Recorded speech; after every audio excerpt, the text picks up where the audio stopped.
तो आज हम समृद्ध मध्य प्रदेश विज़न @2047 देखेंगे। क्योंकि अब जो है एमपीपीएससी ने अपना पैटर्न जो है वो चेंज कर दिया है। अब वो पुराने वही घिसे-पिटे क्वेश्चंस नहीं पूछती है। अब आर्थिक सर्वेक्षण हुआ, विज़न हुआ या कोई भी पॉलिसी, जैसे उसने अभी 2025 में या 2026 में स्टार्टअप पॉलिसी ली है, इंडस्ट्रियल पॉलिसी ली है, इवन उन्होंने अंतरिक्ष बेस्ड पॉलिसी ली है। तो इन सब पर नज़र हम धीरे-धीरे डालते जाएँगे कि क्या-क्या पढ़ना है हमें। तो कल हम आर्थिक सर्वेक्षण को करेंगे, आज हम समृद्ध मध्य प्रदेश विज़न 2047 लेंगे, जिसमें ये विज़न है कि 2047 तक हमारे मध्य प्रदेश को हम कैसा बनाने का प्रयास करेंगे। तो स्टार्ट करते हैं समृद्ध मध्य प्रदेश विज़न 2047 के फैक्ट्स। इसके महत्वपूर्ण 3 स्तंभ हैं, सुख, समृद्धि और सुसंस्कृति। तो यदि पूछा जाएगा कि समृद्ध मध्य प्रदेश विज़न 2047 के 3 महत्वपूर्ण स्तंभ में क्या शामिल नहीं है? यदि इसमें आएगा सुख, शांति, समृद्धि और सुसंस्कृति, तो शांति जो है इसमें इंक्लूडेड नहीं है। इसमें सुख, समृद्धि और सुसंस्कृति इंक्लूडेड है। अभी हमारा एमपीपीएससी असिस्टेंट रजिस्ट्रार का पेपर हुआ था, जिसमें पूछा गया था कि रानी दुर्गावती अभ्यारण्य कहाँ पर है, बना हुआ है, तो वो सागर में है। तो ऐसी ओंकारेश्वर अभ्यारण्य जो है खंडवा व देवास दोनों को मिलाकर बनाया जाएगा। Wash on wheel mobile app जो है वो पंचायत एवं ग्रामीण विकास विभाग द्वारा विकसित की गई है, wash on wheel mobile app. इसको भी पढ़कर जाइएगा, क्योंकि यदि आता है वॉश ऑन व्हील किससे संबंधित है ऐप, तो पंचायत एवं ग्रामीण विकास द्वारा विकसित है। प्रदेश का चौथा हवाई अड्डा उज्जैन में होगा। तो अभी वर्तमान में कौन कौन से हैं, तो भोपाल है, इंदौर है, जबलपुर है, और चौथा अब ये बोल रहे हैं कि उज्जैन में होगा। तो उज्जैन सहित अब मध्य प्रदेश में 9 एयरपोर्ट हो जाएंगे। तो उसमें जो विजन में दिए थे वो ये दिए थे, रीवा, सतना, उज्जैन, दतिया, इंदौर, भोपाल और जबलपुर। ग्वालियर उसमें मेंशन नहीं था। उसमें सिर्फ ये विजन 2047 का आप डॉक्यूमेंट देखेंगे जो जनसंपर्क विभाग द्वारा लिया है, मैंने ये भी जो डेटा लिया है वो जनसंपर्क विभाग के द्वारा जो दिया है उससे लिया है इसको।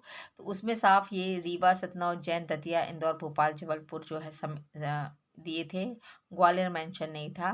2025 को निवेश और रोजगार वर्ष के रूप में मनाया गया। 2026 जो है उसको किस वर्ष के रूप में मनाया जा रहा है, तो किसान वर्ष में भी कमेंट करके मुझे बताना कि 2026 को किस वर्ष के रूप में मनाया जा रहा है। जहाँ तक मुझे याद है कि किसानों का वर्ष बोला गया है।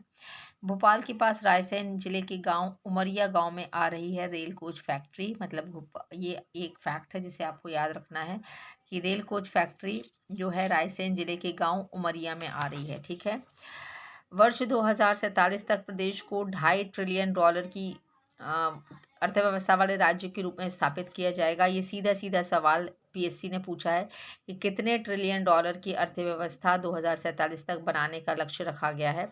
तो $2.5 ट्रिलियन की अर्थव्यवस्था वाला राज्य बनाने के लिए 2047 तक का टारगेट रखा गया है। तीन हमने अभी हिस्से में क्या पढ़ा था, 3 जो हमने पढ़े थे वो क्या पढ़े थे, स्तंभ पढ़े थे। अब इसमें 4 मार्गदर्शक सिद्धांतों पर आधारित हैं। पहला सिद्धांत क्या है, आर्थिक विकास पर फोकस। दूसरा क्या है, क्षेत्रीय दृष्टिकोण और स्थानीय विशिष्टताओं का समावेशन। तीसरा है विकसित भारत @2047 के राष्ट्रीय विजन में योगदान पर ध्यान देना। चौथा है सहभागी और समावेशी दृष्टि। औसत आयु 84 वर्ष होने का लक्ष्य रखा गया है। कितनी आयु, औसत आयु 84 वर्ष होने का लक्ष्य रखा गया है 2047 तक। साक्षरता दर 100% करने का टारगेट रखा गया है और प्रति व्यक्ति आय को 22 लाख रुपए तक पहुंचाने का लक्ष्य 2047। तो ये आज हमने विजन 2047 के कुछ महत्वपूर्ण जो है की फैक्ट्स पढ़े हैं, क्योंकि ये पेपर में सीधे सीधे आ जाते हैं। जैसे ये तो सीधा पूछा गया है, आपने देखा, आप प्रीवियस ईयर के पेपर उठाकर देखो, ये वाला जो क्वेश्चन है ये सीधा पूछा गया है पेपर में। तो ऐसे ही करके हम धीरे धीरे, आज तो हमने विजन 2047 पढ़ा मध्य प्रदेश का।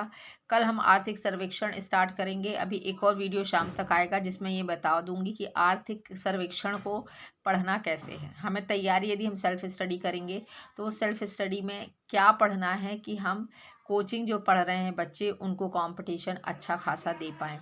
तो आज के लिए इतना ही। वीडियो पसंद आए तो कमेंट और लाइक ज़रूर करें।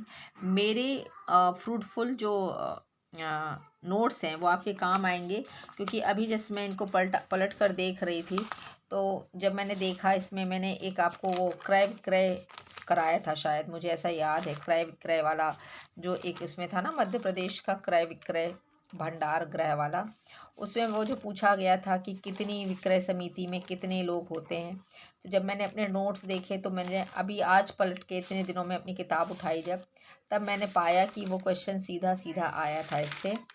ये देखिए, इसमें पूछा गया था विभागीय क्रय समिति में कितने सदस्य होते हैं। तो ये मेरे नोट्स से ही आया है, इसमें 3 सदस्य होते हैं, उचित स्तर के 3 सदस्य होते हैं। तो नोट्स पर बिलीव करिए, क्योंकि मैं खुद बैठकर नोट्स प्रिपेयर करती हूँ।